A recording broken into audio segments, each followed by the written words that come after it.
The rabbinic sages were faced with a dilemma. They were asked to answer the following question: what is more important, kindling the Hanukkah lights or making sure that other people see the Hanukkah lights? Does lighting the menorah in and of itself accomplish the mitzvah? In which case, placing the lit lamp is simply a continuation of the action? Or does placing the kindled lamp accomplish the mitzvah, in which case lighting is just a step along the way to displaying the lights? Which is more important, lighting or displaying? Doing the action or publicizing the action? The rabbis go through all kinds of arguments to answer this, and in the end, they point to the blessing that we recite when we light our Hanukkah.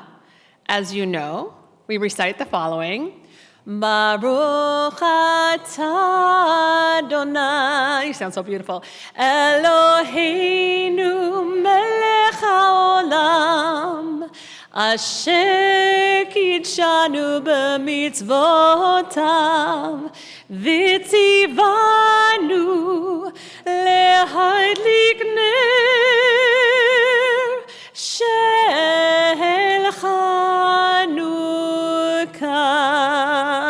Blessed are you, Adonai, our God, sovereign of the universe, who has made us holy through commandments, commanding us to light the Hanukkah light. And with this blessing, our question is answered. It's lighting the candles. Publicizing the mitzvah of the candle lighting is also a value. After all, Hanukkah candle lighting is a public-facing ritual. It takes place facing a window so that passers-by can take notice, so we can stand proudly as Jews, publicizing the miracle that occurred centuries ago that ensured that we are still here today. Yet, publicizing the mitzvah is somewhat secondary to the most important mitzvah, which is lighting the candles, to do the action, to make light. There is something about this that resonates with me so strongly. In this day and age, when we are being encouraged culturally to self-promote, to brand ourselves, to make excellent curated posts, to help shore up our image, the picture we present becomes in some cases more emphasized than the actions that we take. In this season, we are barraged with images of people's perfect holiday parties and vacation getaways. And yet, what's much more important than a glimpse into a perceived reality is the effort we make to put goodness into the world, whether or not it's publicized.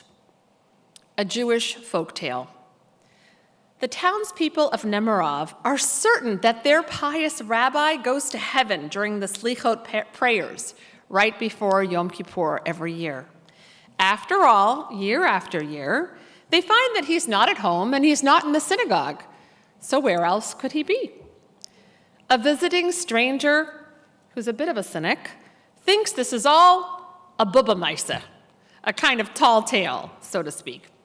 And he is determined to find out where the rabbi really goes before Yom Kippur. So, as is common to happen in these stories, he hides under the rabbi's bed. And early in the morning, he sees the rabbi get up, say his daily prayers, and dress himself in peasant clothes.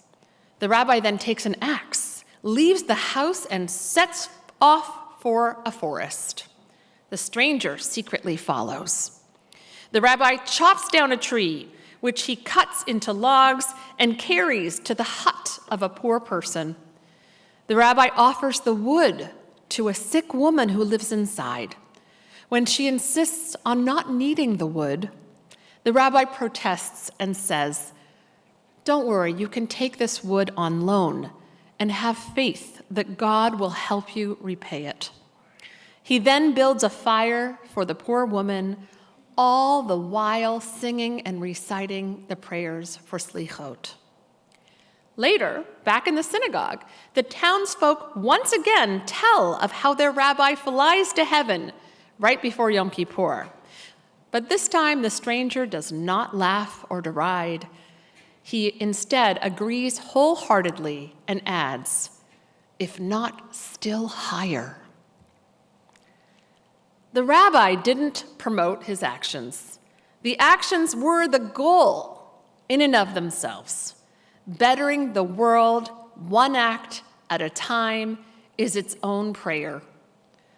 Publicizing an action is of secondary importance. That is not to say of no importance, as it can be helpful in inspiring others to take similar actions.